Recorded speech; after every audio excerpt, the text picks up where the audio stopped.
Bom, eu vou começar. Peraí, o Lucas está chegando. Deixa eu chegar. É, eu vou começar com um aviso para vocês. Eu vou colocar lá no nosso grupo do WhatsApp, sempre para lembrar tudo. Mas, excepcionalmente, quarta-feira que vem a gente não vai ter aula.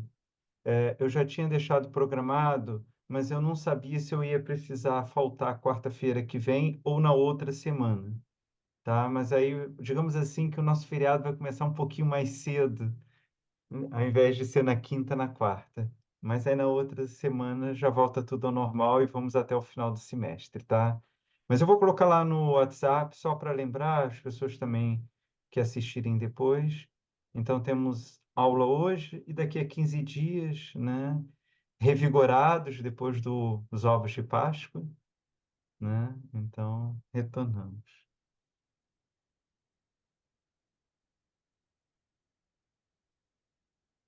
Bom, então eu começo e aí vocês falam como pensar.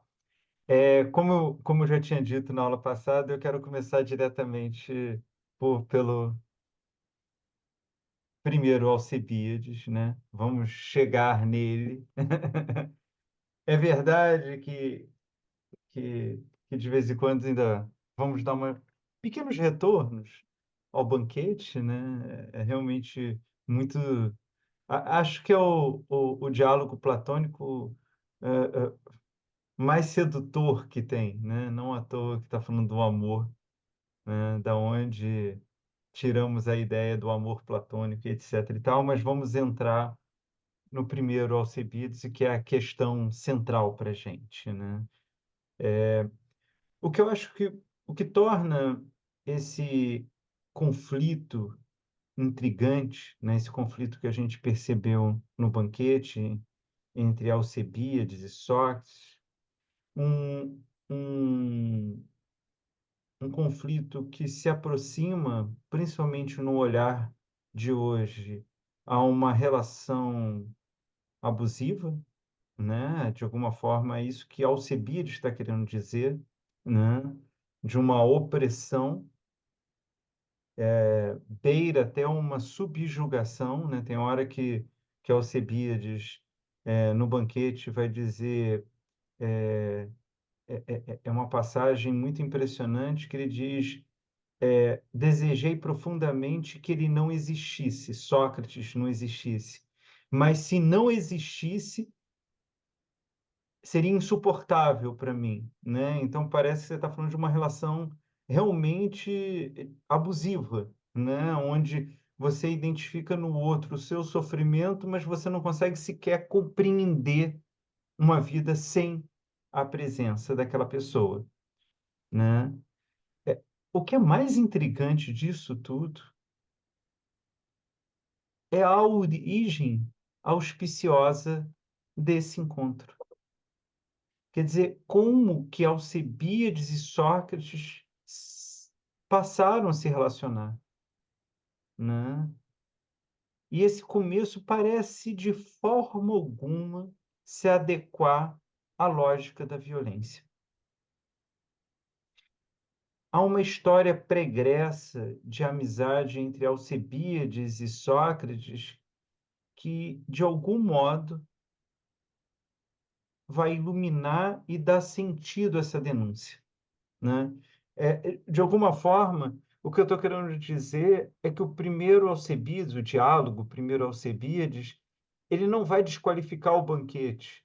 Ao contrário, de alguma forma, acho que Platão está chamando a atenção, porque percebam, né, o banquete é escrito bem depois, né? É, o banquete é da fase final, madura do Platão, e cronologicamente acontece depois também, né, do que esse primeiro encontro, mas entender que todo esse ressentimento, toda essa raiva de Alcebiades com Sócrates não tem a ver estritamente por um desejo rejeitado. Tem muito mais a ver com uma transformação de vida. tem muito mais a ver com um outro olhar sobre a realidade. Em outras palavras, o que vai fazer Alcebiades ser contraditório, né, de querer que Sócrates morra e, ao mesmo tempo, não suportar a ideia da morte de Sócrates, é que Sócrates vai falar para ele sobre a questão da subjetividade, né? Como que Alcebiades pode se portar no mundo? Como ele deve se colocar entre os iguais, né? É essa questão de fundo. E é muito curioso, porque a gente fica pensando que a questão da subjetividade é uma questão ou bem profundamente abstrata, coisas de filosofia e etc e tal, ou bem muito objetiva e circunstanciada em problemas pessoais, etc. Não, o que o Sócrates vai nos colocar, no fundo Platão vai trazer para nós, é justamente a ideia que pensar sobre si terá a ver com a forma com que eu vejo o mundo, com que eu vejo as outras pessoas, enfim, vai ter a ver com a realidade. Digamos assim, nada mais necessário e urgente, né? Essa vai ser a questão central que Alcebiades não irá suportar depois, né? Esse é o ponto interessante.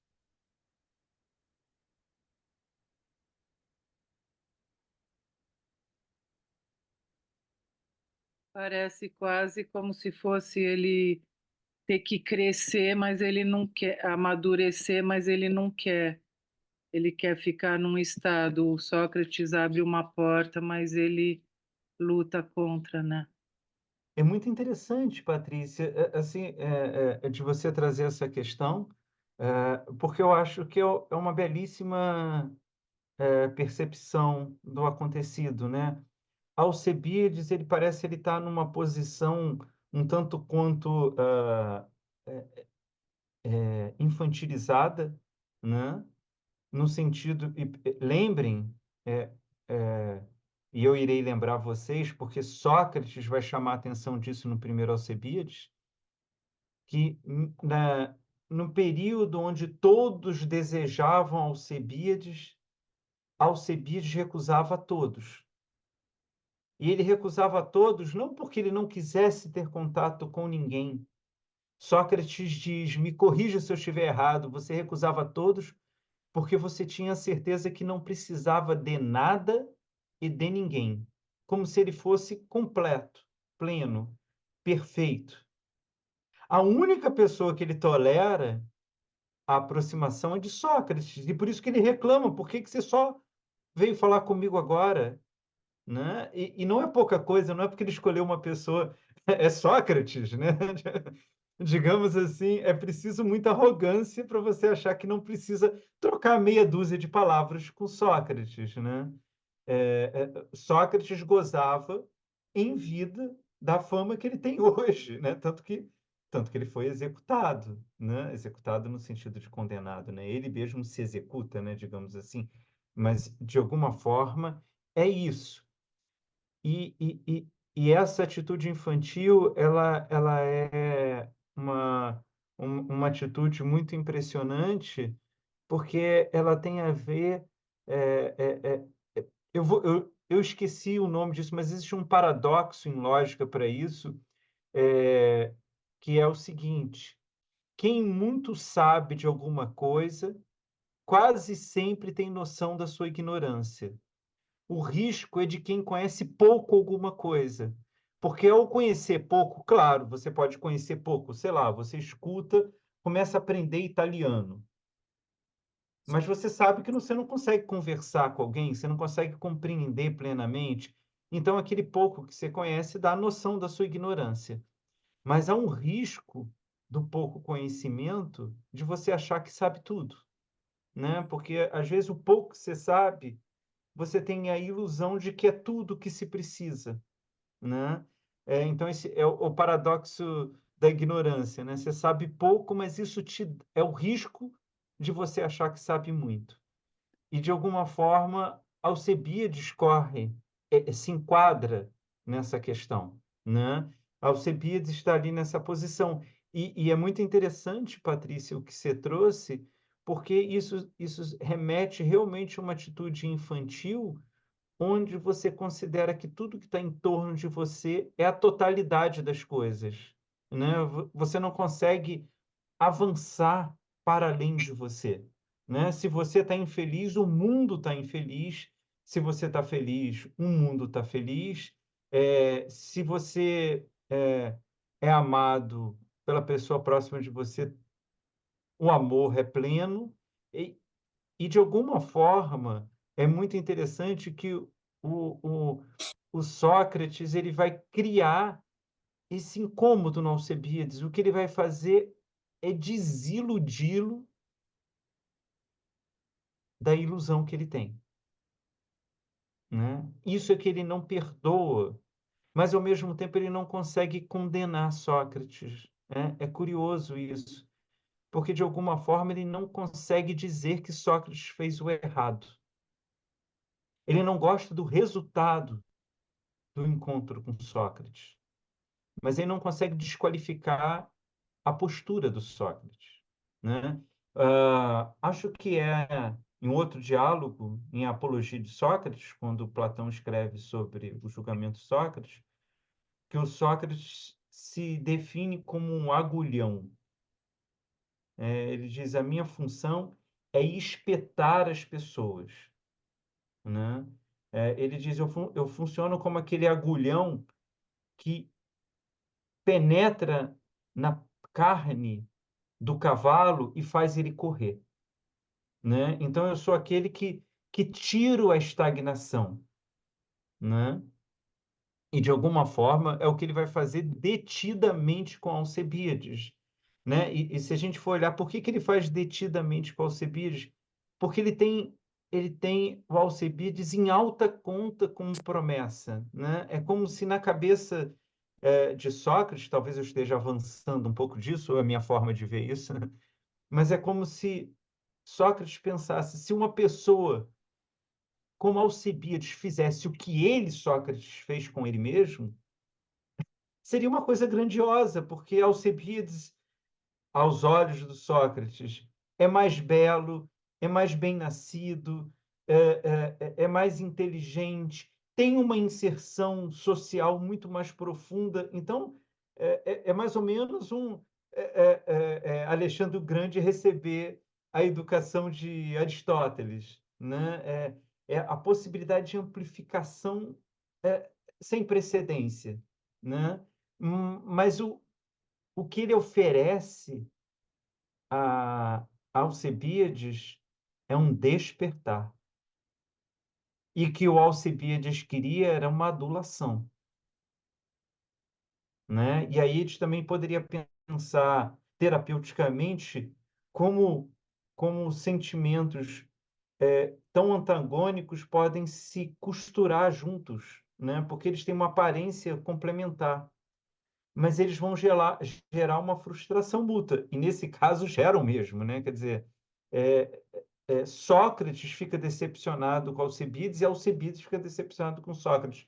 Não no primeiro Alcebiades, né, no diálogo, mas a gente vê isso no banquete, né? Se vocês lembrarem, para quem leu o banquete,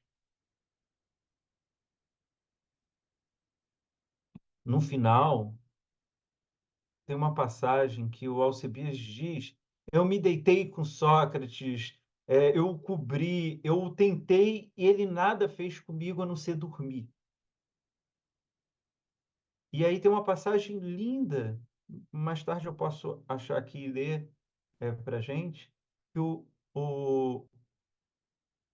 o Sócrates diz: você quis trocar beleza por beleza. Você viu em mim uma beleza, um tipo de beleza, que certamente não era estética, Sócrates diz. E você, obviamente, uma formosura inquestionável. Você queria trocar uma coisa pela outra. Você não entendeu o que eu tinha para te dar. O que eu tinha para te dar era muito superior a isso, né? E ele vai usar a expressão: você queria trocar ouro por bronze. né? Ele termina com uma frase linda, né? Os olhos do espírito só começam a ver quando os da carne se fecham, né? Então, o que ele está dizendo é que Alcebiades nunca soube fechar os olhos da carne, né? E com isso ele nunca teve uma visão ampla, né? Ele nunca escapou, né, Patrícia, como você bem colocou, desse circuito em torno dele, né? Dessa entourage dele, né? Essa adulação presente. Mas acho que faz todo sentido e acho que isso se desdobra muito numa percepção terapêutica, né? De uma ideia de todo encontro possível, né? Daniela, já diria Chacrinha, eu vim para confundir, não para explicar. É exatamente, né? Quer dizer, o que o Sócrates reconhece é que nós, e a gente vai ver isso melhor na aula de hoje, nós nos esquecemos com facilidade das coisas. Nós nos cegamos facilmente em relação às coisas. E ele, essa figura do despertar constante, né? Essa figura que, por isso que ele diz que Atenas vai se arrepender da condenação dele, né? Não porque ele fosse o máximo, mas é porque a função dele era preciosa, né? O que ele fazia não é fácil de se fazer, né? E é muito curioso, porque você vai ver figuras fazendo isso depois de Sócrates, e todos prestando dívida a Sócrates, né? Os estoicos, os cínicos, os epicuristas, eles não se davam entre eles, mas todos reconheciam essa mesma origem, que era a origem socrática. Mas eles faziam um trabalho unicamente pessoal, que transparecia na sociedade por, por causa deles se colocarem no mundo. O que o Sócrates fazia, não, era além disso, ele ia para a ágora fazer isso, né?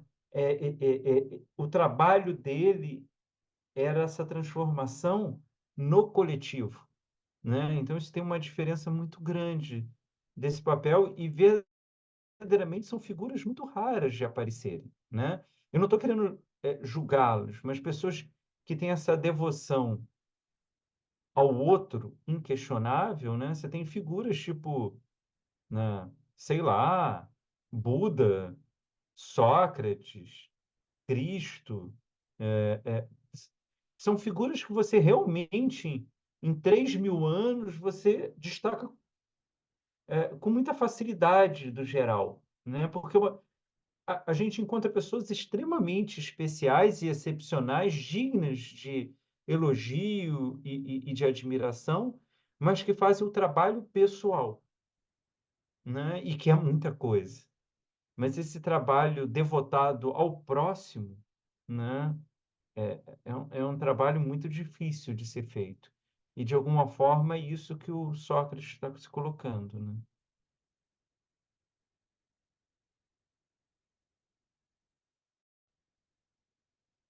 Bom, o que a gente tem aqui, eu vou recolocar isso, mas é só porque agora a gente está num contexto direto desse diálogo, né? A gente tem Alcebíades, que é membro de uma família tradicional e rica de Atenas, que na sua juventude, esse é o contexto do diálogo, né? É da onde começa o diálogo. Procura um conhecido filósofo ateniense, o Sócrates,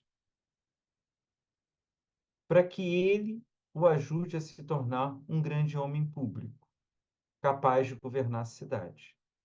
É curioso porque eu poderia dizer de outra forma a mesma coisa, poderia dizer de outra forma o começo do diálogo estaria da mesma forma correto. Eu poderia dizer: Sócrates, o grande filósofo de Atenas, procura Alcebíades na sua passagem da adolescência para a vida adulta para oferecer a ele uma ajuda para que ele possa aprender a se tornar um homem de ação, né? Para que ele aprenda a se colocar, porque é muito curioso o jeito que o Platão escreve, um está procurando o outro, o Sócrates vim te procurar, e Alcebiades diz, mas eu ia te procurar, né? Então, é curioso que há um movimento ali que é como se duas forças se encontrassem, né? Se buscassem, né?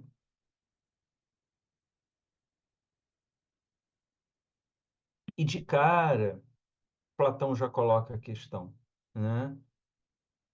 A questão é a produção da subjetividade. Como que eu me torno um cidadão? Como que eu me torno uma pessoa de ação? Como que eu me torno um indivíduo? Né? Naquele momento, tudo isso é semelhante, não há distinção. Né? Quer dizer, eu ser uma pessoa adulta, eu ser um cidadão e eu ser uma pessoa de ação é a mesma coisa em Atenas. Né? Em última análise, pensar a produção da subjetividade é saber como que eu me porto no mundo. E aí, principalmente Lucas e Daniela, o que que é a terapêutica se não isso? Né? Quer dizer, de alguma forma, é uma busca de um certo reconhecimento que permita eu me colocar no mundo. Nesse sentido, a gente pode reconhecer em Sócrates um grande terapeuta, né? E um grande terapeuta no sentido mais alto da palavra, né? Porque ele não tem nenhum dogma a oferecer, nem a respeitar. O encontro dele é muito curioso, que ele é sempre preso à singularidade. Mas essa singularidade, justamente porque ele mergulha na singularidade de quem ele está debatendo, ela sempre produz ondas coletivas. Elas sempre transformam todos em sua volta de alguma forma, né? Porque no fundo, o que o Sócrates está falando é da relação humana, né? Ele fala do indivíduo porque falando do indivíduo, ele não abstrai. Ele tá enraizado quando ele fala do indivíduo, daquela singularidade, né? Então, quando ele está discutindo com Alcebiades, ele está discutindo com Alcebiades, ele não está discutindo com outra pessoa, que é como se fosse a forma dele se ancorar na efetividade do pensamento, né? Não permitir que ele comece a criar mitos, metáforas, alegorias e daqui a pouco esteja em abstrações, em conceitos, em noções, né? Então mas ao fazer isso, no fundo ele está discutindo a relação humana, como que eu me relaciono com o próximo. E esse como eu me relaciono com o próximo é a única forma de relacionarmos com nós mesmos, com a gente mesmo. Então, é um pouco desse o papel do Sócrates, né? E esse diálogo ele é muito incômodo por causa disso, porque a gente que vem de uma tradição moderna, né, da modernidade, subjetividade parece que é um objeto que podemos apartar do mundo e discutir, né? Que a gente pode dar vários nomes para essa subjetividade, e conforme o nome que a gente dá, a gente ainda se inscreve em uma certa tradição, né? Se você for falar de mente, você está preso numa filosofia analítica, beirando hoje em dia uma neurociência e etc. e tal. Se você fala de consciência, você está num âmbito mais de uma abordagem filosófica, fenomenológica, humanista, existencial, né? Se você fala de indivíduo, e aí você já está mais num âmbito de um pensamento mais pragmático, positivista e etc. Se você vai falar de um cidadão, aí você já está mais no âmbito da sociologia, da história, da antropologia. Desculpa, eu estar exagerando aqui nas distinções, mas é só para a gente perceber algo óbvio. A modernidade separa tudo. E todo o olhar da antiguidade clássica é que como que eu posso apartar uma coisa da outra? Como que eu posso falar da psique humana sem falar das relações inscritas na família? Como que eu posso falar de um cidadão sem pensar a forma com que ele olha o mundo? É mais ou menos isso que, que é a produção da subjetividade e antiguidade clássica. É a tentativa de pensar aquela singularidade colocada em relação aos outros, sem poder separar as coisas. Nesse sentido, não é possível você ser um bom administrador e não ser um bom cidadão. Não é possível você ser um bom cidadão sem ser um bom homem ou uma boa mulher. Não é possível você ser um bom homem ou uma boa mulher sem que os seus atos tragam beleza. Não é possível os seus atos trazerem beleza sem que eles sejam verdadeiros. É claro que você pode olhar para isso e dizer, mas que ingenuidade deles, né? É possível que seja. Sempre só é bom lembrar que eles são o fundamento da nossa cultura, né? Se eles são ingênuos, nós estamos pior ainda. Mas tudo bem, é possível pensar que eles sejam muito ingênuos. Mas também é possível pensar que eles estão dando conta dessa grande rede humana que nós somos. Por isso que a gente vai ver isso um pouco mais para frente, mas já é possível perceber no diálogo, no primeiro Alcebiades, o quanto Sócrates o tempo todo está falando de atividade.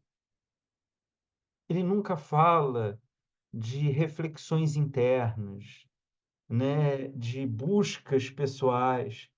Para ele é como que você vai dar um conselho para entrar ou não na guerra? Como que você separa uma coisa boa de uma coisa ruim? Quando um cidadão te pergunta algo, como que você responde a ele? Né? Veja, é tudo atividade, é tudo ação, é tudo postura.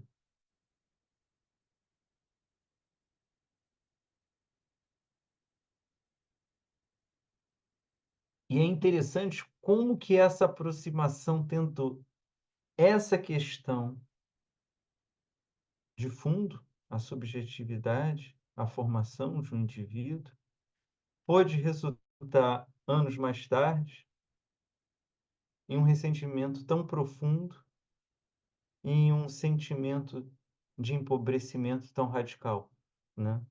Que Alcebiades vai dizer num banquete: saí do encontro de Sócrates sem nada. Eu que tinha tanto, saí vazio.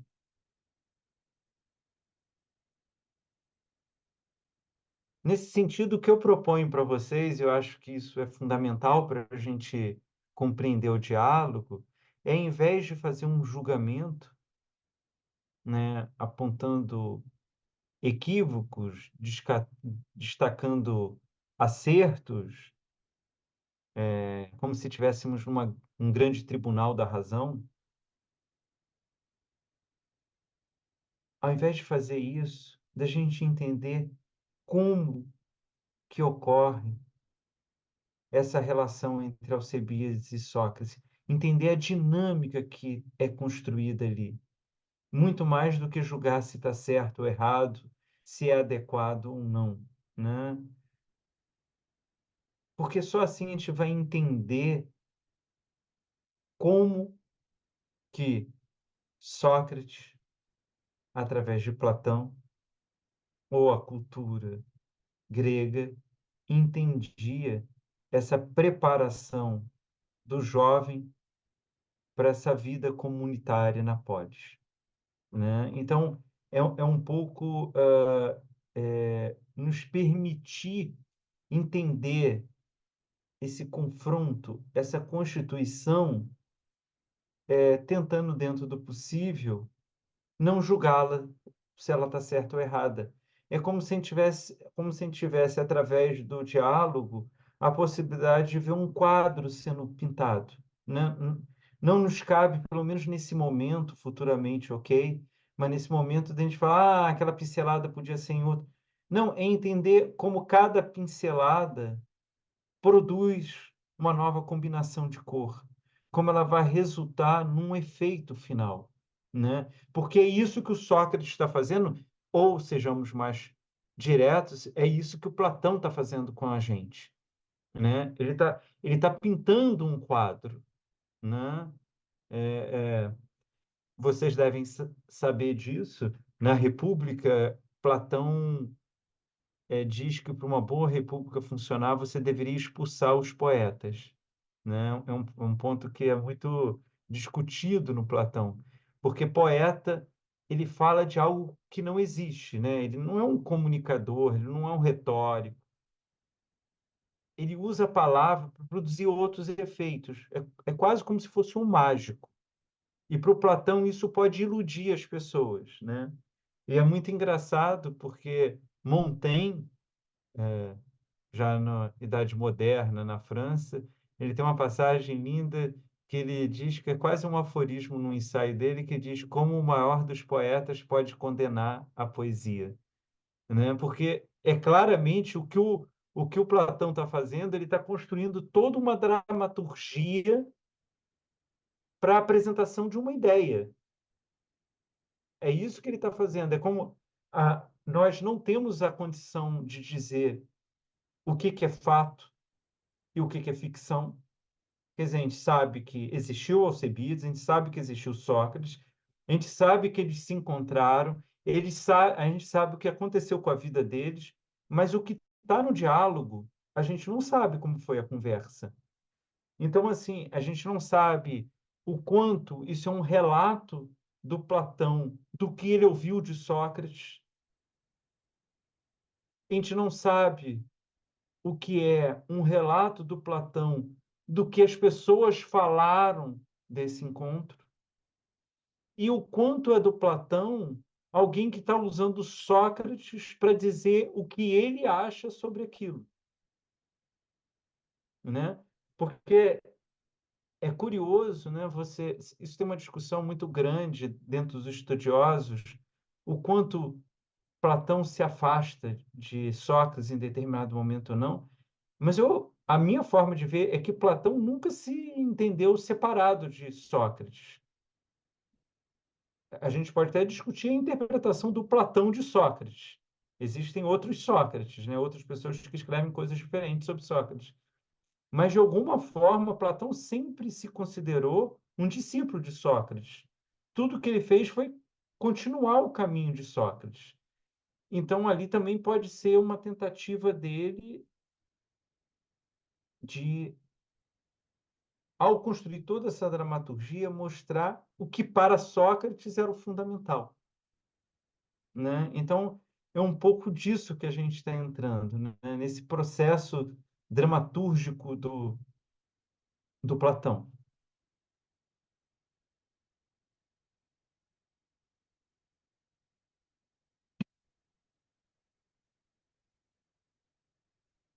Nesse diálogo, né, o primeiro Alcebíades, o Platão ele vai descrever a conversa entre Alcebíades e Sócrates e vai expor todo o debate em torno do que faz uma pessoa ser capaz de integrar o corpo social, de se fazer cidadão, né? Na acepção da palavra, de fazer parte da cidade. É muito curioso porque o que o Sócrates está querendo dizer se inconscientemente você participa da cidade, verdadeiramente você ainda não faz parte do corpo social. Há uma dimensão de trabalho para isso. Você tem que se constituir de tal forma que você possa, então, participar da sociedade. Não por merecimento, mas ao contrário, tem a ver por você fazer a diferença. Você verdadeiramente contribuir para as coisas. De você, com a sua transformação, transformar o próprio mundo.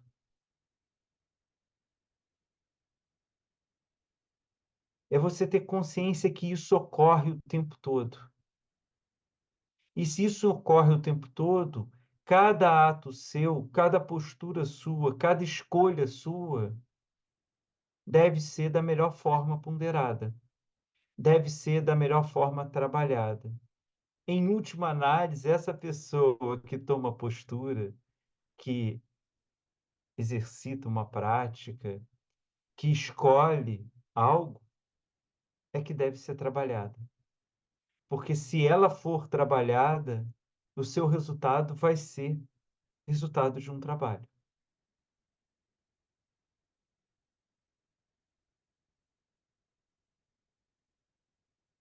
O que vai ser interessante para a gente é perceber que não se trata, e isso é muito fascinante, de uma mera descrição de fatos ocorridos, né?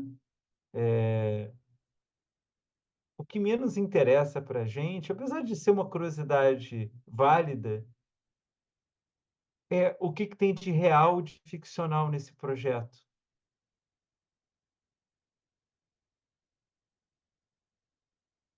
Porque no fundo, no fundo, a gente, para que a gente entenda o que o Sócrates está fazendo, a gente precisa ultrapassar a aparência de uma mera, história que terá uma moral no final. Nada mais frustrante ao se ler um diálogo platônico do que ter esse olhar contemporâneo. Desculpa, eu sempre quando eu falo isso, eu me lembro da minha infância de ver os desenhos do He-Man, que quando acabava tudo aparecia ele dizendo: "Ó, agora então", eu não me lembro mais como que é, mas: "Ô rapaziada, agora, ô amiguinhos, vamos agora discutir a moral da história", etc e tal. É curioso porque essa dimensão de erótica, porque é assim que os gregos vão chamar a educação, como tem a ver com eros, tem a ver com essa constituição entre as pessoas. A erótica não se dava, no ato sexual, ela se dava entre amigos, ela se dava entre professores e alunos, entre pessoas que se gostavam e que trocavam, né? Então, é, é, é é essa estrutura que se constitui das relações humanas que permite uma autoimplicação, né? Porque se tivéssemos dois seres isolados, eles seriam incomunicáveis em última análise. É muito engraçado, às vezes a gente se ilude, né? A gente diz, a gente foi em tal lugar, ah, fui lá tudo, mas aquilo não me afetou em nada. É lei do engano. Aquilo pode não ter sido bom, pode ter sido. Agora, não afetar simplesmente não é possível. É curioso, porque essa é a base por uma noção que vai ser absolutamente fundamental para a psicanálise, que Freud descobre, que é a questão da transferência, né? O que o Freud vai descobrir é que só há terapêutica se houver transferência. Quer dizer, se de alguma forma houver um reconhecimento de uma relação,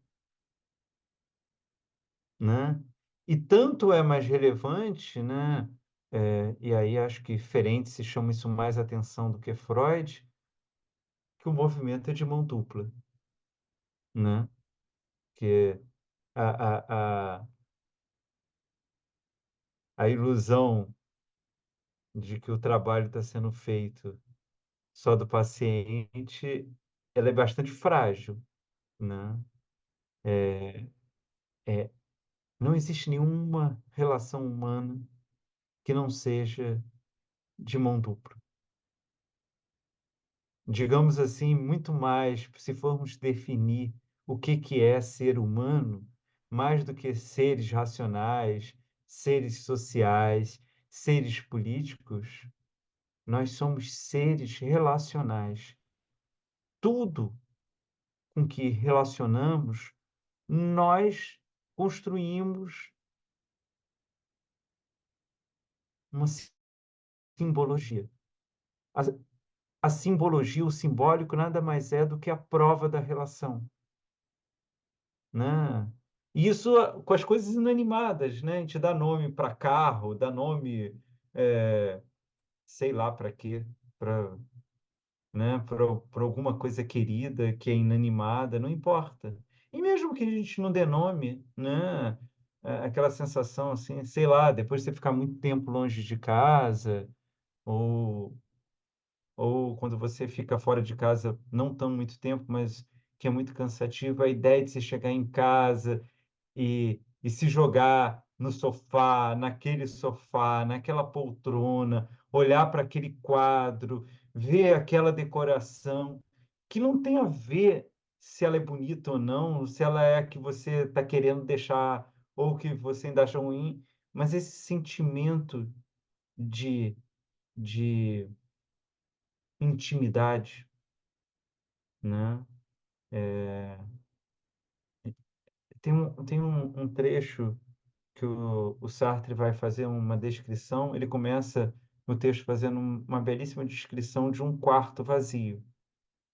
E ele vai descrevendo a mesa, o, o, o livro aberto, o caderno escrito e com a frase não terminada. Vai descrevendo o quarto todo. E ele diz: se não tivesse um ser humano que estava aqui antes de eu começar a descrever, aquilo seria irrelevante, você não teria o que falar das coisas, porque seria só a matéria, né? Tudo que você vai constituindo, você vai construindo uma dimensão simbólica relacional, né? Para tudo, né?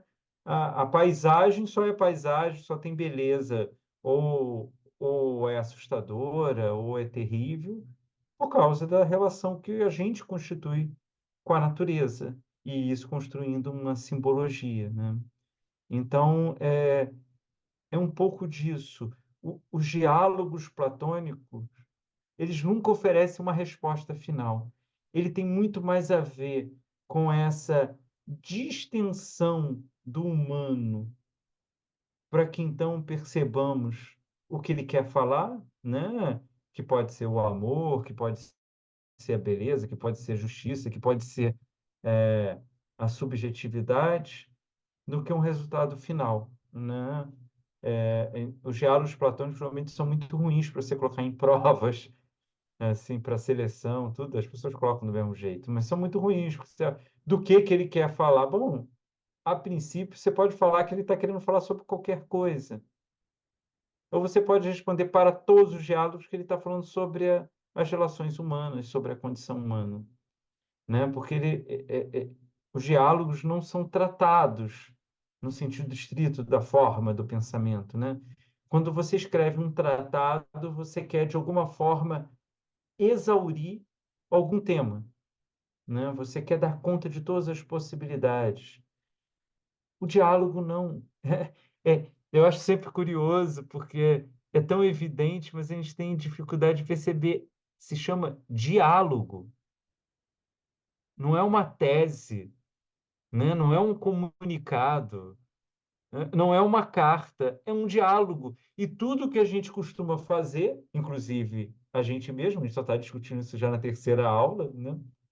Já no segundo diálogo, é perceber que é diálogo a forma que o Platão usa e que isso não é gratuito. Isso já impõe uma questão, né? É justamente a partir dessa forma dialogal, entremeando as falas dos dois personagens é que Platão almeja um objetivo mais profundo do que simplesmente a eleição de um discurso verdadeiro, né? Ó, subjetividade é isso. Fora disso é outra coisa. No fundo, o que ele está fazendo é discutindo a própria constituição da subjetividade. Como é natural nos diálogos platônicos, a gente mais descobre o que não é do que é. Olha de novo um efeito terapêutico profundo. Nós percebermos o quem nós não somos costuma ser um bom caminho para a gente poder lidar com os nossos sofrimentos, uma ótima estratégia para a gente se abrir para o que a gente quer, né? É justamente, de novo, esse trabalho, essa dimensão terapêutica do pensamento filosófico antigo, né? As figuras ali estão presentes, né? Sócrates e Alcebiades, estão a serviço de uma reflexão sobre o portar-se no mundo. Em última análise, o, o que o Platão está querendo é fazer uma pergunta e não dar uma resposta. A gente poderia constituir essa pergunta de várias formas, eu vou oferecer só uma para vocês. Como que um grego deve ser para que ele alcance o máximo de sua existência?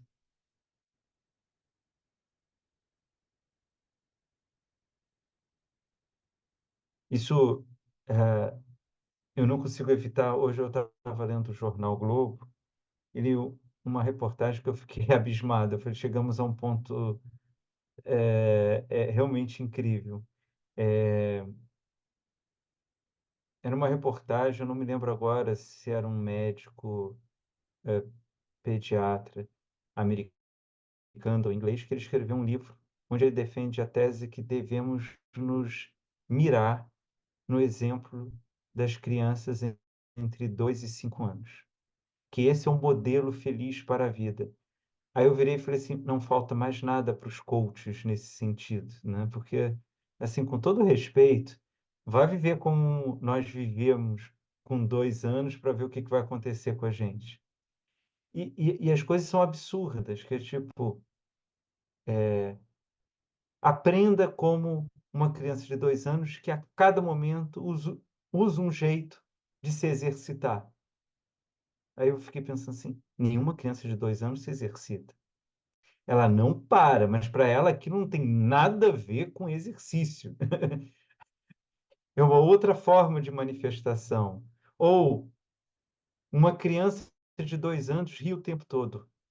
Exercite-se ri o tempo todo. Aí eu falei assim, meu Deus do céu, já não falta mais nada. Veja, não tem nada a ver. Assim, é muito bom rir, é muito bom exercitar, e eu não me lembro mais dos outros exemplos, porque eu comecei a ficar irritado com o que eu estava lendo, então eu fui parando de realmente aprender o que estava lendo. Eu comecei a mais dizer coisas do que ler coisas.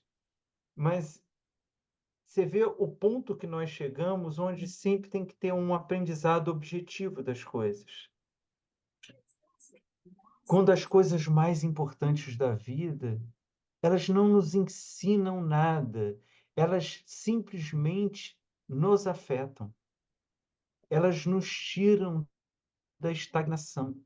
Elas nos tiram dos nossos dogmatismos, das nossas preguiças.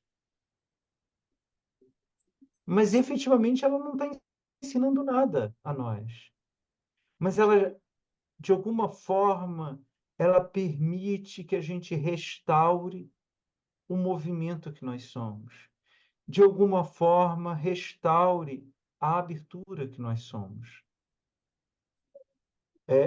Eu chamo a atenção isso porque é disso que se trata o que Sócrates vai querer dizer, né? Assim, não vale a pena a gente acabar a leitura e escrever um livro onde vamos ensinar as pessoas a viverem segundo o diálogo, não vale a pena por 2 motivos. Primeiro, porque já escreveram sobre isso, então já foi feito. Segundo, vamos perder o que há de melhor, que é o incômodo que o diálogo nos causa, nos provoca, nos alcança.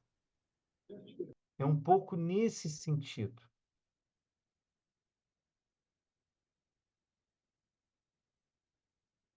O que o Sócrates vai fazer Alcebiades se perguntar é: o que que uma pessoa deve prestar atenção e se dedicar na sua formação, e o que, inversamente, ela deve ignorar por ser irrelevante e, portanto, se mostrar mais como um desvio, como uma do que como uma contribuição para uma formação. Que tipo de exercícios e que interesses devo cultivar para bem me colocar em meio aos meus iguais? Percebam, tem muito mais a ver com um desfazer-se do que um se fazer-se.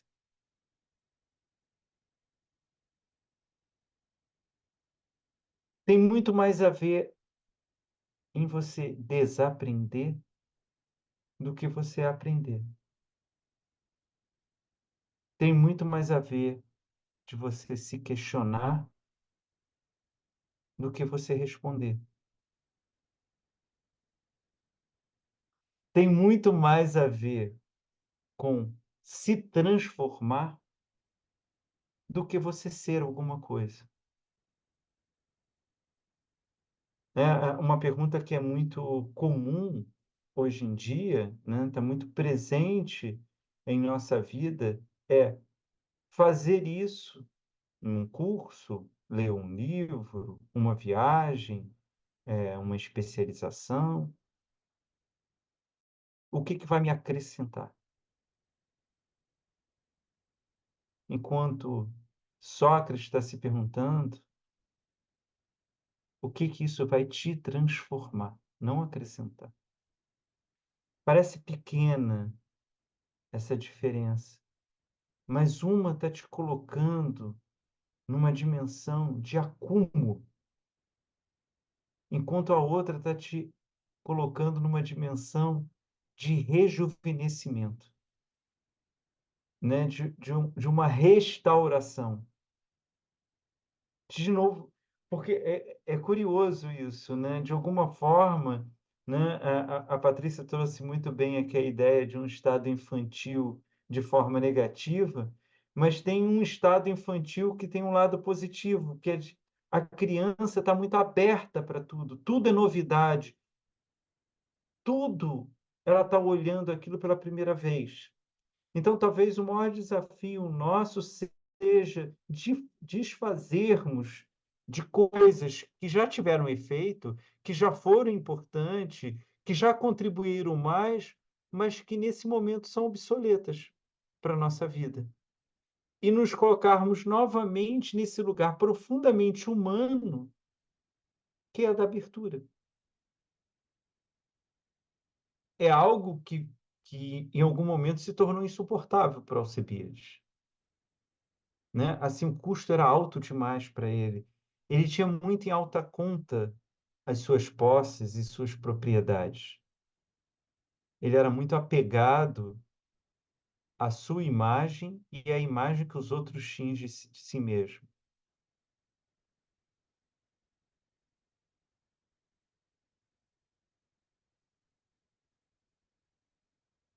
O diálogo, em última análise, será uma profusão de expectativas, de certezas não comprovadas, de convicções pessoais, dúvidas não ditas. é justamente quando tudo isso é colocado em xeque, expectativas, certezas, convicções,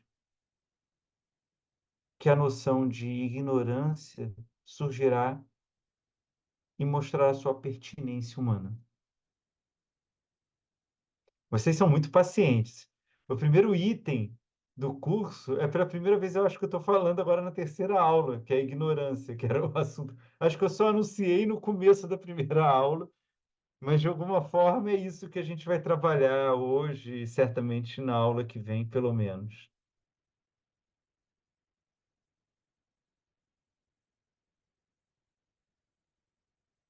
Alguém quer falar alguma coisa?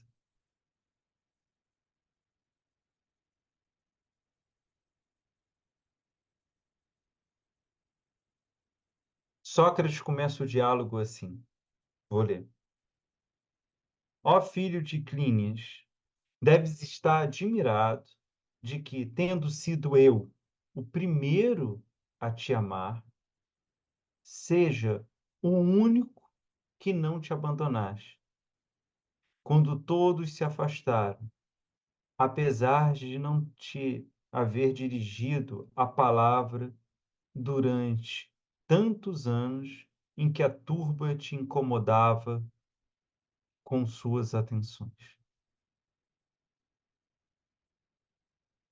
É curioso porque o começo, a primeira fala de Sócrates, já expõe um aspecto comum da cultura grega e um posicionamento raro do Sócrates em relação à cultura grega. O Sócrates está tomando uma postura ali que é estranha à cultura grega, né? O aspecto comum é justamente essa erótica grega, de uma dimensão pedagógica entre adulto e adolescente, né? Fora da infância e prestes a alcançar a maturidade, o adolescente ainda não se constitui propriamente como um indivíduo pleno. Essa dimensão em curso, esse estágio não concluído, lhe conferia, lhe autorizava a ter uma relação com um adulto, como uma instância de formação, né? Como um processo educativo. É uma prática que foi comum durante um certo período da Grécia. Prática essa que o Sócrates anuncia, mas ele anuncia justamente para se distinguir daqueles que buscavam a beleza e a juventude de Alcebiades em troca de proteção e educação. Quer dizer, o Sócrates está querendo dizer assim: perceba que eu não sou como eles. Aviso que não adiantou nada, né? Porque o que Alcebiades vai reclamar no Platão é Sócrates não era que nem os outros. Lastimava isso, né? Tentei de tudo e ele nunca caiu na minha sedução. Mas é curioso, porque desde o começo Sócrates está querendo dizer: eu quero você, mas eu não quero a sua beleza. Eu não quero o seu corpo. Eu quero você, né? No sentido de quero que você se forme. Eu quero algo maior, né? É, numa certa relação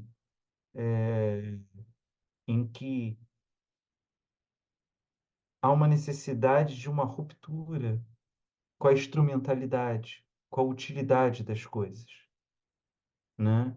É engraçado porque Hannah Arendt, na Condição Humana, vai chamar a atenção nisso. Há uma certa gratuidade nas relações humanas, né? As relações humanas são mais humanas quando você troca sem um interesse evidente, né? Então, quando você para e conversa com alguém, você não sabe se a conversa da outra pessoa vai ser interessante, se vai te trazer alguma coisa, mas você está lá investindo na conversa, você está dando e recebendo ao mesmo tempo, né? Então, essa dimensão que, de alguma forma, aquilo que ultrapassa a utilidade, a instrumentalidade, é mais verdadeiro, é mais forte, é mais profundo.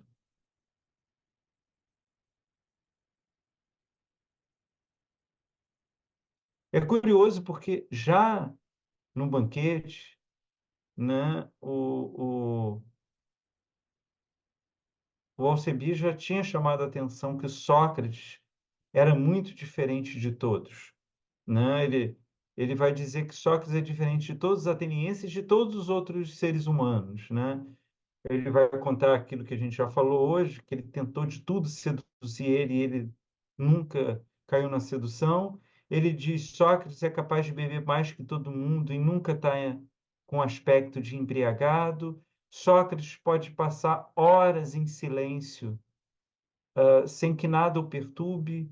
Sócrates era capaz de ficar horas no frio sem tremer, né?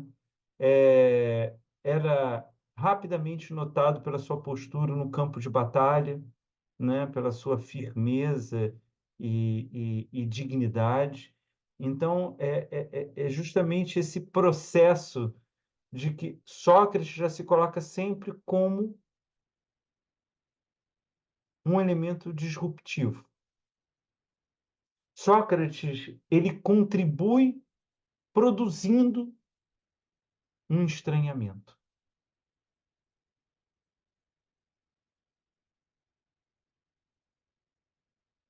Vocês podem dizer melhor do que eu. É muito curioso quando você, por exemplo, está em sessão terapêutica, e aí a analista, eu vou falar analista porque não sei por quê, mas todos os meus analistas sempre foram analistas, mulheres. Diz alguma coisa e você diz, eu não entendi. E o analista diz, ué, eu disse isso, aí repete. Não, mas eu não entendi o que você quer dizer com isso. Ah, não sei. O que você acha que eu quis dizer com isso? É desesperador isso, mas é extremamente transformador isso.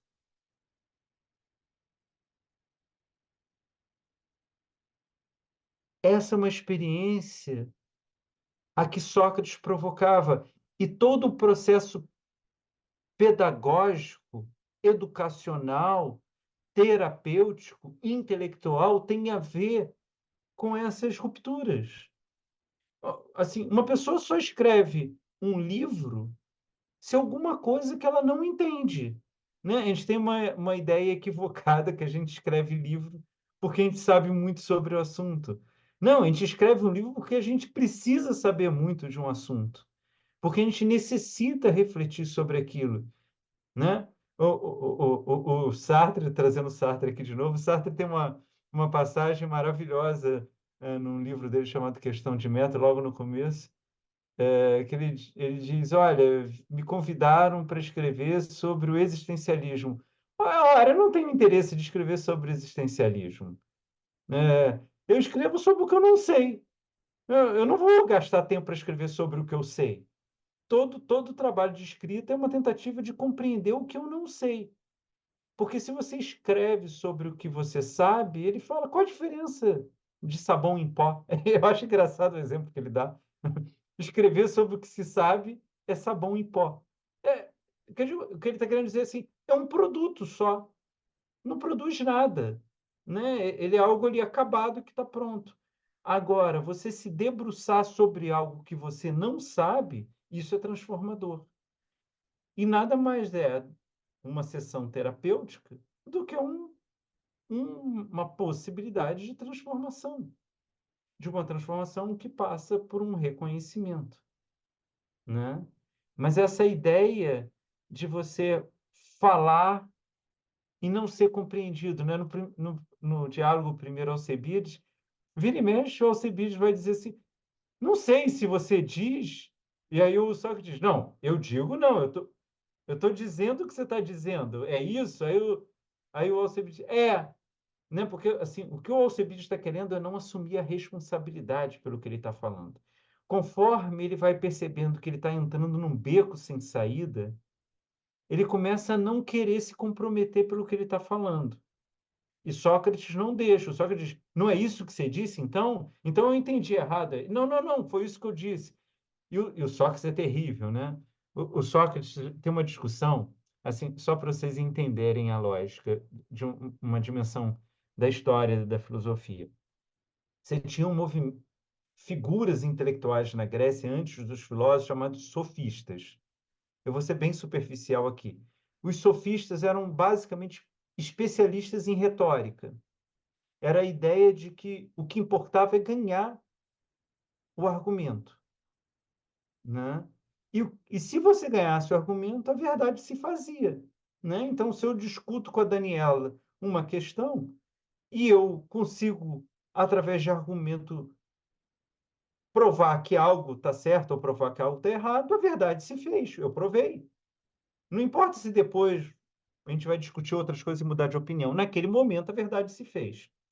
A filosofia surge muito como uma oposição aos sofistas. Diz, olha, não pode ser essa coisa momentânea. Tem que ser mais embasado, tem que ser mais profundo. Platão, Aristóteles, todos vão atacar os sofistas, os dois. Mas existe uma figura estranha para variar, que é Sócrates. Sócrates ele foi formado por os grandes sofistas. Sócrates nunca atacou os sofistas.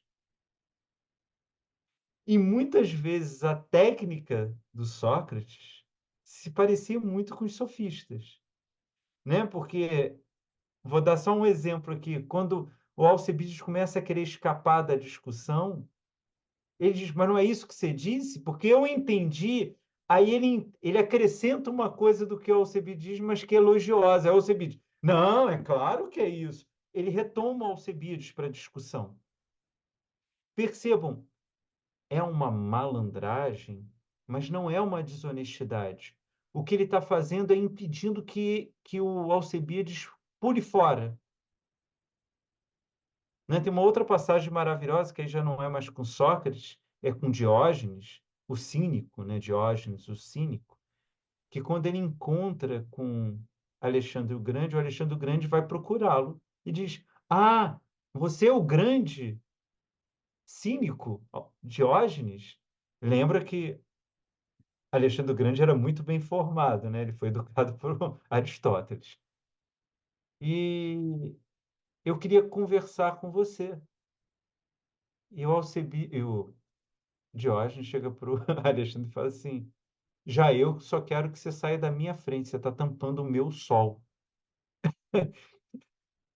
Era simplesmente assim, ele era o dono do mundo, né? E aí o Alexandre tira sua espada para atacar o Diógenes. E aí o Diógenes, usando bem a retórica, ele diz: mas espera aí, eu não valho o trabalho que você vai ter de limpar a sua lâmina depois de me matar.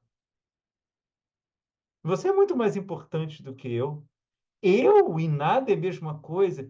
E aí o Alexandre recua de novo. Aí o Diógenes vai lá e alfineta ele de novo. Aí ele se irrita de novo. Aí ele acalma o Alexandre de novo. E ele vai fazendo esse trabalho o tempo todo. Não é molecagem dele. Isso é paideia. É a formação. Ele está ensinando Alexandre naquilo que o Alexandre dá conta. Porque ele não é tolo de achar que Alexandre queria conversar de igual para igual com ele.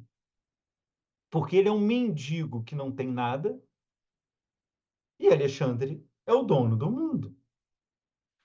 O que ele encontra é uma forma de prender o Alexandre. Como que ele prende o Alexandre? Adulando e alfinetando.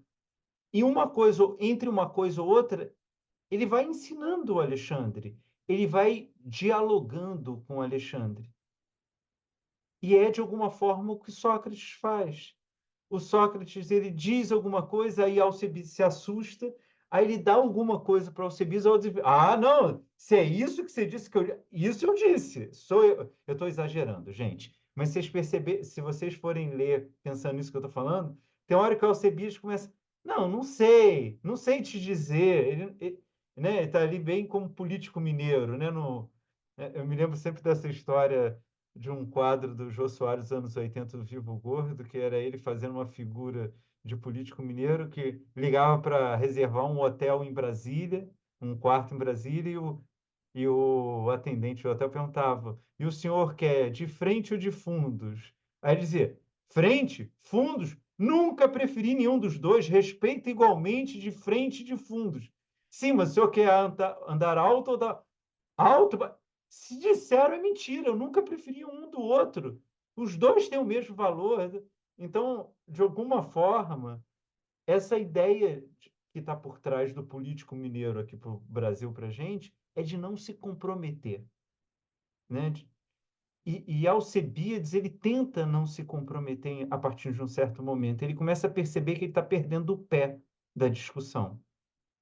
Só que o objetivo do Sócrates não é ganhar a discussão, ele não está ligando para isso. O objetivo do Sócrates é desestabilizar Alcebiades para que ele possa se formar. Mas ele não pode fazer isso se ele afugentar Alcebiades. Se Alcebiades falar assim, não falo mais com você, não dá para conversar com você e sair. Perceba o que o Platão está nos ensinando na figura de de uma docência, de uma terapêutica, de uma das relações humanas, né? Aquela coisa que fala assim, ah, se a pessoa não aguenta a verdade, o problema é dela. Eu falei a verdade. Não, você interditou o diálogo. Não se trata de você abandonar a verdade, não se trata de você ignorar a verdade. Se trata que a relação acabou. Tem uma passagem que eu não sei se vocês conhecem, mas eu acho maravilhosa. Eu moro em Copacabana, eu moro a 5 quadras aonde o Ferreira Goulart morava. Tem duas figuras que, quando eu andava aqui em Copacabana, eu parava o meu caminho e ia andando atrás, sem nunca ter falado. Um era o Ferreira Goulart, outro era o Júnior, jogador do Flamengo, pela minha paixão ao Flamengo, que é outra coisa, que não tem a ver com a nossa discussão. Mas às vezes eu ia andando, sei lá, estava indo para o curso de inglês, estava indo fazer alguma coisa, e o Ferreira Goulart andava aqui por Copacabana.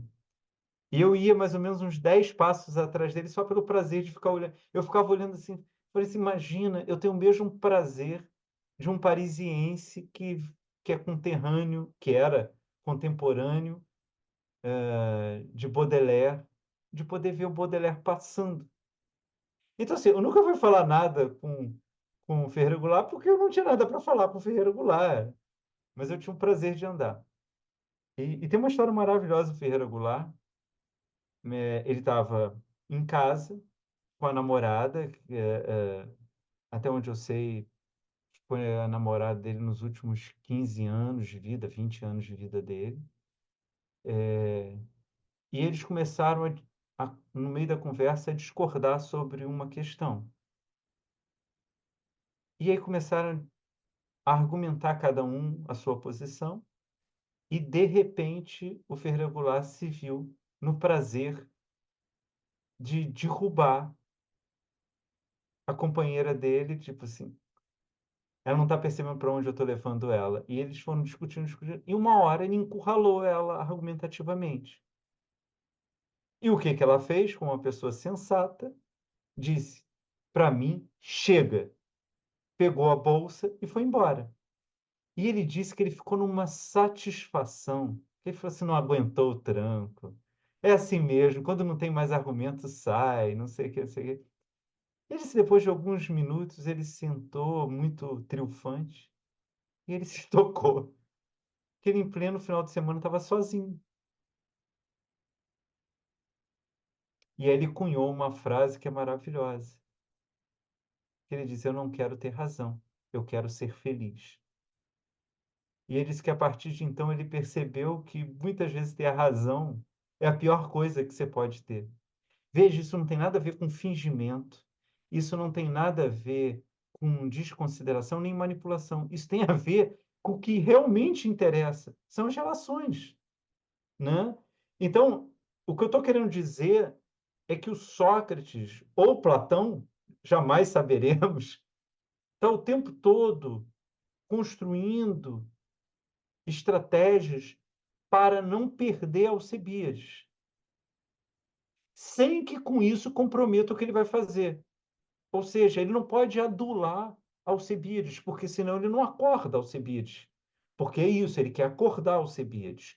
Mas ele precisa fazer esses movimentos de ida e volta, de contrações e distensões, né? Por isso que, como eu disse para vocês, se não me engano, na primeira aula, uh, George Steiner, um grande crítico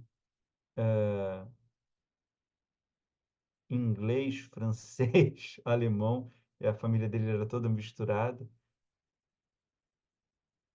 que ele diz que é o maior dramaturgo da humanidade, é Platão. Porque ele está construindo um argumento o tempo todo a favor dele, do qual no final não tem um resultado final. Olha que coisa brilhante. É, é isso que ele está fazendo, porque o final dele é sempre.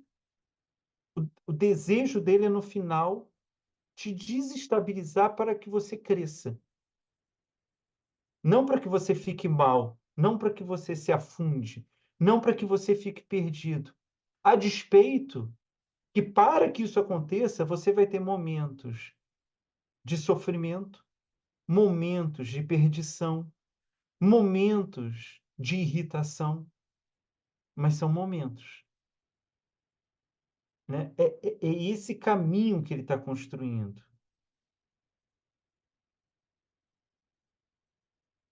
Talvez como terapeuta ele não foi muito hábil com Alcebiades, né? Ou se não, Patrícia, você tem que reconhecer algo que para todo terapeuta é muito difícil, é que é uma relação, né? Não, não é uma subjugação, né? Quer dizer, um terapeuta ele não é o comandante de um batalhão que possa impor algo, né? Então, de alguma forma, se você for lembrar as últimas palavras de Sócrates no banquete, o Sócrates está muito tranquilo ali. A impressão que passa, e apenas impressão, que ele, assim, eu me dispus da melhor forma possível. Se não deu, não deu, né? Ali nem dá para discutir se o Sócrates acha que ele fez certo ou errado, mas assim, eu me abri para ele, ele não se abriu para mim. Então, uma relação não se constituiu da melhor forma possível, né? Então, é porque essa ideia é muito curioso. Assim, uma vez, conversando com uma grande psicóloga, ela me contava que o caso que ela tinha mais orgulho assim de transformação, de ver que uma pessoa muito sofrida encontrou o seu caminho e vivia muito bem e tudo, era um caso onde ela tinha expulsado do consultório dela. Porque ela chegou a um momento que ela percebeu que a paciente estava acomodada e usando a terapia ali de forma acomodada. E ela, não sei em que medida que ela teve consciência, intuição, tudo, que ela falou assim: a partir de hoje eu não te atendo mais. Aquilo produziu um efeito na pessoa de profunda irritação. Ela falou: até hoje ela me odeia. Mas fez ela procurar uma outra pessoa que fez a terapia e aquilo transformou ela. Conta-se a figura, Patrícia, só para dar mais um exemplo disso, antes de você falar, por favor. A figura mais importante no século XX da yoga se chama Iyengar, né? Ele meio que revolucionou aquilo que tem 5.000 anos, pelo menos. Algumas pessoas dizem que a yoga tem 9.000 anos, mas entre 5.000 e 9.000 anos. Conta-se que quando ele foi procurar o seu mestre, ele chegou para ele e falou assim: "Faz o que você quiser". Ele falou assim: "Mas como assim, mestre? Eu preciso que você me oriente". Ele falou assim: "Não, faz o que quiser. Se não quiser, não faça nada". Ele falou: "Como assim?". Bateu um pouco no Iyengar, tipo assim: "Já estou pronto". E aí ele disse assim: "Você não vale o esforço. Por mais que se esforce, você nunca vai se transformar num grande yogi". E o Iyengar saiu de lá sem chão, e aquilo deu uma raiva nele, ele falou: "Vou provar o contrário". E depois dele fazer assim, o Iyengar tem coisas impressionantes, ele dormia nas rodas do trem, com a coluna invertida, da capacidade que ele tinha de dilatação das vértebras, assim, uma coisa incrível. Os asanas que ele fazia, etc. E tal. E ele também é uma figura muito importante na yoga, porque ele constituiu vários métodos para que pessoas que não têm elasticidade, que não têm é, é, capacidade física de fazer, de ir lentamente construindo essa capacidade para fazer. Mas ele, pessoalmente, era de uma capacidade incrível. E quando ele vai procurar o mestre dele para jogar na cara, quando ele chega, ele fala assim: não é que deu certo o que eu fiz? Você precisava ser provocado. Agora eu posso te ajudar o próximo passo que você vai dar. E aí assumiu ele como discípulo. É esse é o sentido do agulhão do Sócrates. Mas isso não pode ser feito de qualquer forma. Sócrates só consegue fazer isso porque ele está o tempo todo cuidando de si, se transformando. Ele está a serviço disso. Por favor, Patrícia, ia comentar alguma coisa. Não, estava só brincando e provocando os terapeutas daqui, mas não, é porque eu penso assim, você pode ir com uma força muito grande, mas óbvio, se o Sócrates é um cara que tem tanto conhecimento de si, ele só pode estar também ligado, e como você falou, essa relação, cada um vai ver como é que é com o paciente, ou não sei, porque eu fui para terapia agora, mas Não, mas é era só interessante para entender isso. mesmo. É. Por exemplo, uma pessoa que era conhecida na terapia de ter esses movimentos terapêuticos inesperados era Lacan, né? Lacan era muito bom de fazer isso, muito melhor que Freud. Quer dizer, eu nem sei se Freud pode ser considerado um grande terapeuta, ele é muito mais um grande teórico, porque assim, como para ele o mais importante era a constituição da psicanálise, coitado de alguns dos seus pacientes, porque estavam a serviço do teste, né? Eu tenho a impressão que Lacan era muito melhor terapeuta do que Freud. E Lacan era muito bom de fazer essas intervenções inesperadas. E quando perguntavam para ele, nem ele muito, quer dizer, não é que ele não soubesse porque ele estava fazendo. Ele, de alguma forma, ele estava em tanta sintonia que não passava pela reflexão, ele agia, né? Tem vários casos famosos do Lacan disso. O desespero é você querer mimetizar Lacan, porque você precisa ser Lacan para funcionar, né? Então, nesse sentido, é muito melhor usar o Lacan como uma provocação terapêutica do que como um modelo terapêutico, porque você não é Lacan. Né? Então, assim, aí você fala assim, não, porque Lacan fez isso uma vez e agora estou vendo que é o mesmo caso, vou fazer. São dois erros graves. Primeiro, que a pessoa se acha Lacan. Segundo, que acha que o paciente é o mesmo paciente que era o Lacan, que estava com Lacan. Entendeu? Então, o que eu estou querendo dizer assim, é muito melhor você entender que, às vezes, uma intervenção inesperada, ela é terapêutica. Qual é? Aí é um problema seu, né? De fazer. Mas é um pouco disso, né? De você não. É vertiginoso o que o primeiro Alcebiades está dizendo, o que Platão está dizendo no primeiro Alcebiades, porque não é um modelo replicável. é uma provocação que pode ser renovada, mas não, entende? É, ela chacoalha, mas ela não organiza. E, de alguma forma, Platão, de forma implícita, diz isso no banquete. Ele coloca isso na boca do Alcebiades quando o Alcebiades reclama. O que o Alcebiades está reclamando é que Sócrates não o orientou. E o que o Sócrates responde a ele, tipo, mas eu te ensinei uma coisa muito melhor do que dizer o que você devia fazer ou não.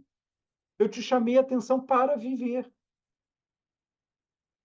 Mas você queria uma orientação, você queria dizer, leia isso, faça isso e consiga aquilo. Sócrates não faria isso porque, no fundo, para o Sócrates, se Alcebiades tivesse cuidado de si e se transformado num grande homem, seria bom ele governar Atenas. Mas governar Atenas por si só era irrelevante para Sócrates. Sócrates nunca quis governar Atenas. Então, assim, se fosse importante para Alcebiades, que ele fizesse isso. Mas o que era importante para Sócrates é que ele se transformasse em um verdadeiro homem de ação. Se ele aplicar isso construindo sapatos, tocando a lira, comandando um exército ou governando, era irrelevante para o Sócrates, né? Isso não tinha importância para ele, né? É disso que se trata, no final das contas. E eu insisto nisso porque isso é muito contra a nossa cultura. A nossa cultura está o tempo todo dizendo, nos melhores casos, nos piores casos, há uma linha contínua entre eles. Não importa se você vai fazer uma belíssima graduação numa grande universidade brasileira, ou se você vai fazer um curso online péssimo, muito mal projetado, todos querem te dizer que se você fizer aquilo, você vai adquirir algo que vai te beneficiar. Todos. Tem um documentário, vocês que já me acompanham há mais tempo já viram citar, porque para mim é muito impactante. É um documentário do comecinho dos anos 2000, que se chama Torre de Marfim, sobre as universidades americanas. E tem depoimentos lá muito incríveis, porque a pessoa diz: me disseram que se eu fizesse graduação, eu teria um bom emprego, um bom salário, poderia comprar uma boa casa, ia ter um bom carro, uma boa aposentadoria. Fiz. Não deu certo. Aí me disseram: não, você precisa fazer um mestrado. Aí fiz um mestrado. Aí você precisa agora fazer um PhD. E no final, a única coisa que eu adquiri é uma dívida educacional imensa, porque as universidades são caríssimas, o financiamento é completamente privado, né? E quando a pessoa está com 25 anos, já fez graduação, PhD, mestrado, doutorado, e tem uma dívida de US$ 300 mil que ela não tem trabalho, né? Tem relatos ali muito impressionantes de pessoas dizendo, eu pago, desde que alguém me dê um emprego. E, e é isso. Mas isso, assim, é um caso extremo, porque lá nos Estados Unidos tem o que há de bom e de ruim de um capitalismo vigoroso, né? Mas é um pouco disso, né? Eu tinha uma brincadeira macabra que meus colegas e eu tínhamos na graduação de filosofia, é que toda vez que a gente ia no sebo, a gente começava a conversar com o dono antes de ter estante virtual. A gente conversava com o dono, mais da metade eram formados em filosofia. A gente saía de lá e falava, será que esse é o nosso futuro de fazer filosofia? E o que eu estou querendo chamar a atenção é que ninguém se forma para se transformar. O que seria, aos olhos de um grego, algo inexplicável. Por que que você vai se dedicar tempos a algo se não é para se transformar? Ah, não, mas é para adquirir algo. Mas isso é irrelevante. São bens, você conquista, mas se transformar, não. E isso é muito estranho à nossa época. Eu acho que é uma das forças da gente ler o primeiro Alcebiades, é de perceber que ele está falando de algo que não tem nada a ver com o nosso tempo. E isso causa um efeito de espanto em nós, né? De alguma forma, desestabiliza um pouco a nossa compreensão das coisas.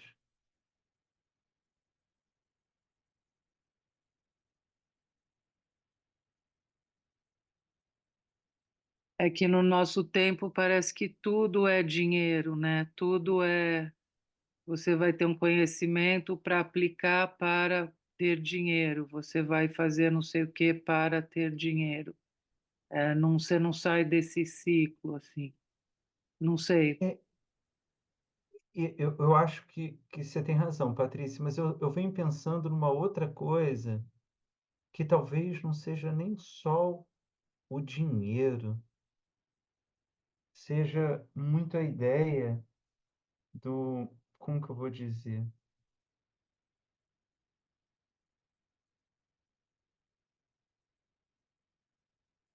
Não sei.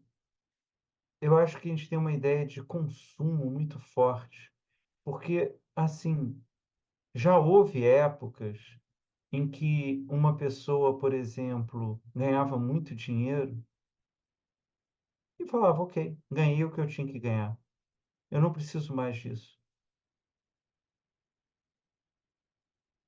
Hoje em dia, eu acho muito engraçado esses coaches de internet, como ganhar 1 milhão, como adquirir a sua independência financeira e não precisar mais trabalhar. Eu já fiz isso e vou te contar. Ah, é? E por que que ele continua trabalhando? Por que que ele não some, né, um Tiago, nunca sei se é Nigre ou Nigro, lá o primo rico, né? Teoricamente é para mim nunca mais ver ele, porque assim, se ele já ganhou tantos milhões, e ele não precisa mais trabalhar, e é isso que ele quer ensinar às pessoas.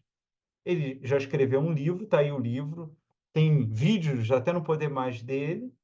Ele deveria sumir do mapa. Agora, tipo, agora eu vou viver a minha vida. Já fiz o que eu queria para mim, já dei para a sociedade o, o meu caminho, agora se virem.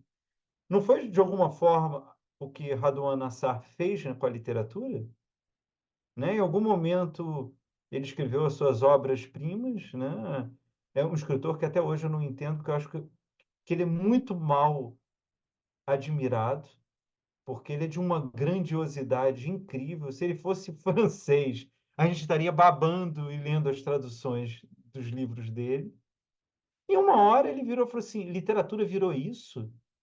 Né? É briga de crítica literária, polêmica em jornais e revistas literárias. Ah, é? Então tá bom, já fiz o que eu tinha que fazer. Foi embora e virou fazendeiro. Virou mesmo, né? Não, não foi ter um condomínio, sei lá onde, né? Aqui no Rio, em Itaipava, em São Paulo, em Alphaville ou qualquer coisa. Não, ele sumiu do mapa.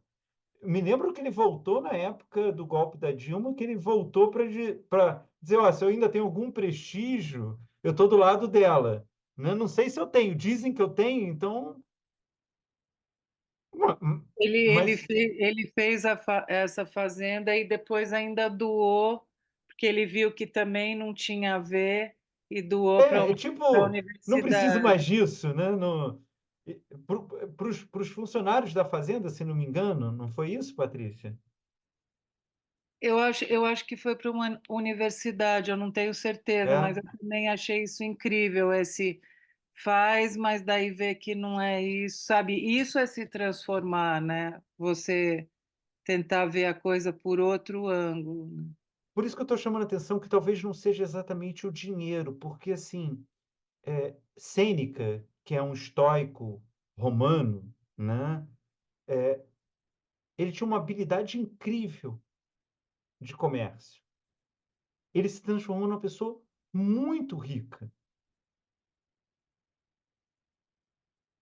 e no final da vida ele era conselheiro do imperador romano, e ele não queria mais aquilo, porque ele percebeu que a vida dele estava acabando e ele tinha muita coisa para pensar, para se transformar, e ele fala: "Agora eu preciso de todo o tempo para as coisas que realmente importam para mim". E ele chega para o imperador e pede: "Você pode me destituir de ser seu conselheiro? E eu te ofereço todo o meu patrimônio". É muito curioso, porque, assim, era um exercício para ele ganhar dinheiro, mas o dinheiro em si não tinha importância para ele. Era só o exercício, porque com isso ele se relacionava com as pessoas, ele travava conhecimento, era de outra ordem. E o imperador dá uma resposta terrível para ele que diz: "Não posso, porque se eu destituir você, significa que em algum momento eu não deveria ter te nomeado. Eu não posso parecer que eu não acertei na minha escolha".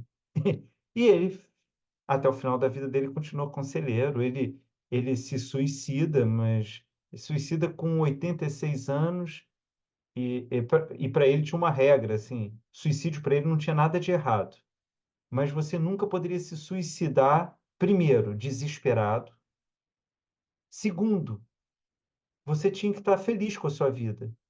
Você não podia querer se matar porque não está gostando das coisas, porque para ele isso seria fuga e é inaceitável, você tem que encarar a vida. Então ele já está bem velho e ele chega a uma conclusão tipo: "Olha, já vivi o que eu tinha que viver, cheguei ao ponto que eu tinha que chegar", e, né, isso ele faz com 86 anos, uma coisa assim.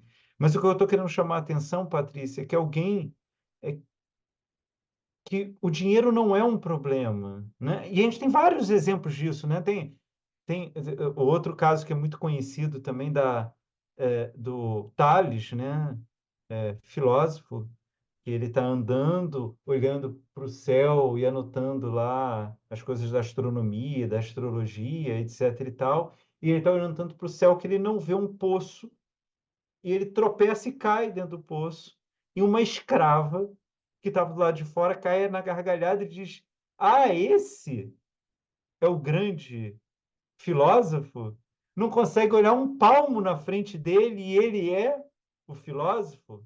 É a escrava Trácia. Normalmente a gente para a história nesse ponto. O que Tales faz é, em seguida, ele pega uma pequena extensão de terra e aplica todo o seu conhecimento, e ali vira a área mais produtiva da região. E ele diz: "O que eu sei pode ser instrumentalizado, mas isso é irrelevante para a vida. Eu não perco tempo com isso, é só para mostrar para vocês que não é falta de capacidade, é porque eu sei no que eu devo gastar o meu tempo". Voltamos para a questão do primeiro Alcebiades, né? O que o Sócrates está querendo dizer, e a gente vai chegar a isso rapidamente na próxima aula, que ele está querendo dizer aquilo que vale a pena gastar vida, aquilo que não vale a pena gastar a vida. Não porque seja desimportante, irrelevante, não, mas é porque aquilo não vai te transformar. Então, sei lá, você ganhar dinheiro para poder fazer uma viagem, porque aquilo vai te mudar, é válido você gastar dinheiro. Você trabalhar em um lugar, porque isso vai te criar condições para você poder estudar algo que é relevante para você, isso é válido. Veja, eu não estou fazendo aqui nenhuma defesa, de desapego total, nem de minimalismo. O que eu estou querendo dizer é o que o Sócrates está querendo dizer, na verdade, não sou eu. O que o Sócrates está querendo dizer é: saiba aonde aplicar a sua vida, porque é a sua vida que importa e é a sua vida que você está gastando, né? Então, é, é, é um discurso contra o desperdício de vida. Lucas, por favor. Ah, só um comentário breve, o senhor falou agora por último, né, sobre como desperdiçar a vida, e me lembrou muito do, acho que é o Sêneca, né, sobre a brevidade da vida. que eu comecei a dar uma olhada nesse livro para fazer uma resposta de uma provocação que o professor me fez. Aí eu comecei a citar o Sêneca, aí eu parei, pensei e falei, caramba, como é que a gente às vezes investe tanto tempo em tanta coisa que no final você fica assim, por quê, né? Para quê? Não teve essa transformação, não teve nenhum ganho, né? Em algum sentido. É interessante, é bem interessante. Então, o que você trouxe, Lucas, é fantástico também, porque é uma camada de discussão que o Sócrates está tendo com Alcebiades. Ele não nomeia isso, mas de alguma forma, o que o Sócrates está tentando fazer é que Alcebiades abra mão do seu ego, porque o ego faz com que a gente responda às demandas dos outros, né? Como você deu o exemplo assim, ele te provocou, né, de alguma forma. Bom, se todas as nossas perdas de tempo forem lendo Sêneca, você está muito bem, Lucas. Depois você me ensina como fazer isso, que eu perco tempo com coisas muito mais bobas do que isso. Outro dia eu estava conversando com a minha mulher, eu falei assim, eu não acreditei que eu passei a tarde toda fazendo isso. Era uma coisa que não tinha importância nenhuma, eu devia ter desistido em 15 minutos, eu fiquei 4 horas até chegar à conclusão que eu estava perdendo tempo. Então, assim, e não era lendo Sêneca, eu posso te garantir, porque isso eu estaria muito feliz. Mas é isso, porque, de alguma forma, o ego é essa instância que a gente lida com o outro. Mas se ele comanda a ação, ele responde ao outro e não a você. De alguma forma, olha que sofisticação que o Sócrates está fazendo. Ele está usando o ego do Alcebíades para provocá-lo a abandonar o seu próprio ego. Mas é o ego. Ah, você quer governar Atenas? Que beleza. Vou te ajudar a governar Atenas. Sócrates não está interessado nisso. Mas é o que o ego do Alcebiades quer. Eu quero ser o novo Péricles. Até porque foi Péricles que educou Alcebiades. Né? O sonho de todo político, né? Foi eleito 20 vezes seguidas o governante de Atenas. Então, o Sócrates, em algum momento, vai dizer é que, na verdade, Alcebiades, ou Péricles, ficou formalmente responsável por Alcebiades. Mas Péricles nunca se dedicou a Alcebiades. E o Sócrates está dizendo: eu estou me dedicando a você. Você é minha prioridade. Né? O que a gente vem discutindo é que, em determinado momento, Alcebiades não tem mais ele como prioridade, não tem ele próprio como prioridade. Né? Então, olha outra artimanha que Sócrates barra Platão estão usando. Ele usa o interesse egóico do Alcebiades para despertá-lo desse controle egóico. E muitas vezes, se a gente parar para pensar, várias pessoas já fizeram isso na nossa vida também. Que a gente está querendo uma coisa idiota e a pessoa está ali ajudando, mas está do lado. E lentamente ela está te mostrando o quanto aquilo ou é desperdício, ou é equivocado, ou vai te fazer mal. E uma hora você fala assim: caramba, agora estou me tocando que essa pessoa já me disse que isso vai me fazer mal lá atrás. E a pessoa teve a paciência de estar do lado. Porque é isso, é a única coisa que o Sócrates está oferecendo para ele. O Sócrates está querendo dizer assim: eu não vou resolver nada para você. Eu não vou te dizer como fazer nada, eu não vou te fornecer nenhum tipo de orientação, mas faça chuva, faça sol, eu estou do seu lado. Eu estarei do seu lado. E em um determinado momento isso não foi suficiente para Alcebiades. Ele queria a posse de algo. Ele não queria essa abertura. E, Lucas, é curioso quando você traz isso, porque o Sêneca, né, a obra mais importante do Sêneca é Cartas a Lucílio, né, que era discípulo dele, Lucílio, e tem um momento das cartas que o Sêneca diz para Lucílio: pede demissão do emprego. Você já não precisa mais de dinheiro e você já está num ponto onde você já sabe o que se dedicar. O emprego está te atrapalhando, está tomando tempo seu. Então, percebam como tudo é estratégico, né? Não é o dinheiro importa, o dinheiro não importa. É útil ou não é útil para a minha transformação, para o meu cuidado, né? É isso o tempo todo. O que o mestre está fazendo, e é engraçado porque tem essa figura que acho contemporânea que tem do professor, mas mais ainda do terapeuta, é de permitir-se essa ressonância. Porque você não sabe se aquilo é útil ou não, você tem que ir descobrindo, né? Às vezes você dá um passo, aí você tem que dar um passo atrás, você descobre, caramba, eu achei que ali ia ser muito bom para mim, não é bom. Ou você vê alguma coisa e você fala assim, poxa, eu não estou querendo isso.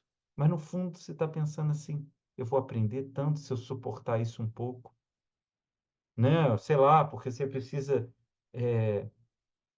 se deslocar por muito tempo para chegar naquilo, mas há algo que só tem ali que você reconhece que é importante para você. Veja, não tem como você fazer uma prescrição para essas coisas, porque tem a ver com o movimento da vida, tem a ver com essa produção da subjetividade. Por isso que é tão fascinante, por isso que a gente passou a aula toda lendo só, sei lá, quantas, as 4 primeiras linhas do diálogo. Acho que é isso. Acho que se vocês quiserem comentar alguma coisa, estou à disposição de vocês. Mas é um pouco o que eu queria falar para vocês hoje. Quer dizer, na verdade, eu tinha pensado em falar de outras coisas, mas foi o que aconteceu aqui nesse momento. E é um pouco dessa percepção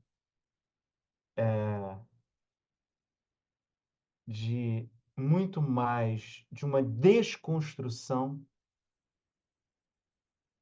do que de uma construção. É estranho isso, mas a produção da subjetividade na antiguidade clássica, ela tem muito mais com se desfazer do que se fazer. E aí, eu falei que tinha terminado, mas não vou terminar. Vou ler um pequeno poema para vocês. É um poema do Manuel de Barros. É um poema que está no livro das Ignorâncias, de 1993, e o poema se chama Autorretrato Falado. Manuel de Barros diz o seguinte: venho de uma Cuiabá garimpo e de ruelas entortadas. Meu pai teve uma venda de bananas no beco da Marinha, onde nasci. Me criei no Pantanal de Corumbá, entre bichos do chão, pessoas humildes, aves, árvores e rios. Aprecio viver em lugares decadentes por gosto de estar entre pedras e lagartos. Fazer o desprezível ser prezado é coisa que me apraz. Já publiquei 10 livros de poesias. Ao publicá-los, me sinto como que desonrado e fujo para o Pantanal, onde sou abençoado a garças. Me procurei a vida inteira e não me achei, pelo que fui salvo. Descobri que todos os caminhos levam à ignorância. Não fui para a sarjeta porque herdei uma fazenda de gado. Os bois me recriaram. Agora eu sou tão ocaso. Estou na categoria de sofrer do moral, porque só faço coisas inúteis. No meu morrer tem uma dor de árvore. É o nosso Sócrates brasileiro. Eu estava lembrando do Gilberto Gil, Refazenda também. Com certeza, uma belíssima lembrança, Lucas. Gente, muitíssimo obrigado por mais uma semana vocês estarem juntos aqui, dividindo comigo. Prazer enorme. Se cuidem. Uma boa Semana Santa. É, daqui a 15 dias nos encontramos. Uma boa Semana Santa, bastante prudência nos ovos e chocolates. Mas aproveitem também. Uma ótima noite.